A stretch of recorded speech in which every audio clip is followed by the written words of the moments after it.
बात मैंने एक जगह पढ़ी थी, उस मतलब यहाँ के स्थान पे वो उदाहरण बड़ा सटीक है कि एक बच्चा, अभी हम लोग जयपुर के रास्ते में बात भी कर रहे थे ये कि देखिए कितनी सुंदर बात लिखी है, कौन बात आपके मन में क्या समझा दे। लिखा था एक बच्चा समंदर के किनारे खेल रहा है और समंदर के किनारे खेलते खेलते बालू से उसने अपना घर बनाया, उसमें चीजें सजाई।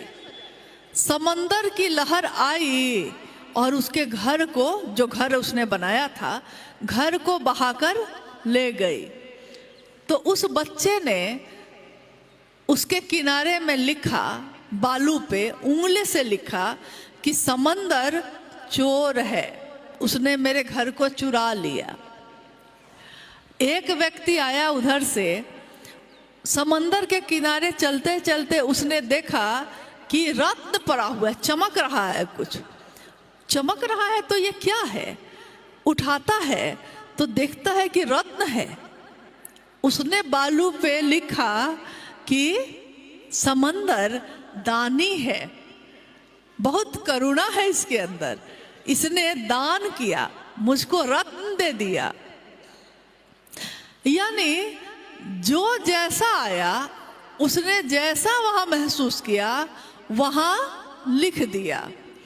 अब अगर समंदर गहरा है, अथाह है, था नहीं है उसका, अथाह है, समंदर अपनी लहरों को अगर ये सोच के रोक ले कि अरे उसने मुझको चोर कह दिया, अपने लहर को बढ़ा ले ये सोच के कि अरे उसने मुझको दानी कहा, लेकिन समंदर ऐसा कुछ नहीं करता। समंदर की लहरें आती हैं और जिसने उसको चोर कहा, जिसने उसको दानी कहा, जिसने उसको अच्छा कहा, जिसने उसको बुरा कहा, सबको एक साथ बहाकर फिर से अपने साथ लेकर चली जाती है। समंदर अपने बहने को नहीं रोकता, वो अनवरत उसी तरह से बहता चला जाता है। महादेव की बात करने वाले को इससे कोई फर्क नहीं पड़ता दुनिया उसको क्या कहती है, उसको फर्क इससे पड़ता है कि मेरे महादेव मुझको क्या कहते हैं, मेरे साहब दीदी मुझको क्या कहते हैं, क्या उनकी नज़र में मैंने सही काम किया है। और आपका मन ये बता देता है। किसी को तकलीफ देकर आप खुश नहीं रह सकते, लेकिन किसी को खुशी दे देकर आप खुशी से रह सकते हैं।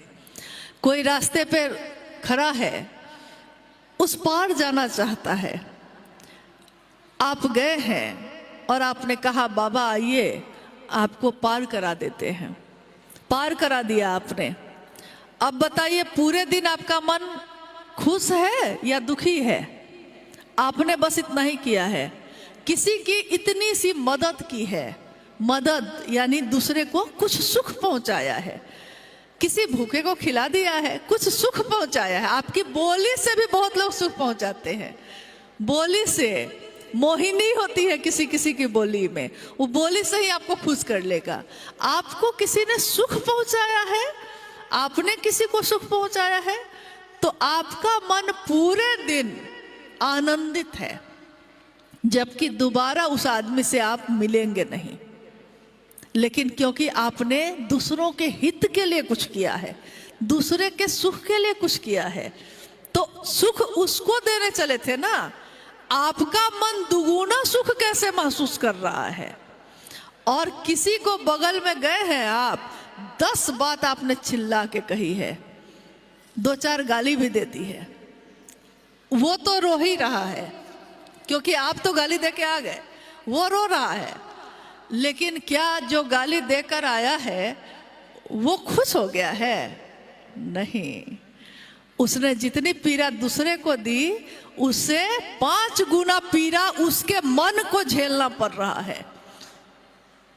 और साहब ने कितनी सुंदर बात कही, उन्होंने कहा कि दूसरों को शिव से बनाओगे तो खुद बनोगे, दूसरों को शिव के लिए प्रेरित करोगे तो खुद शिव के पास पहुंचोगे। देखिए यही विज्ञान वहां भी काम कर रहा है कि दूसरे को पहुंचाइए ताकि खुद पहुंच सकिए, दूसरों को शिव की बात याद दिलाइए ताकि आपके मन को भी शिव याद आए।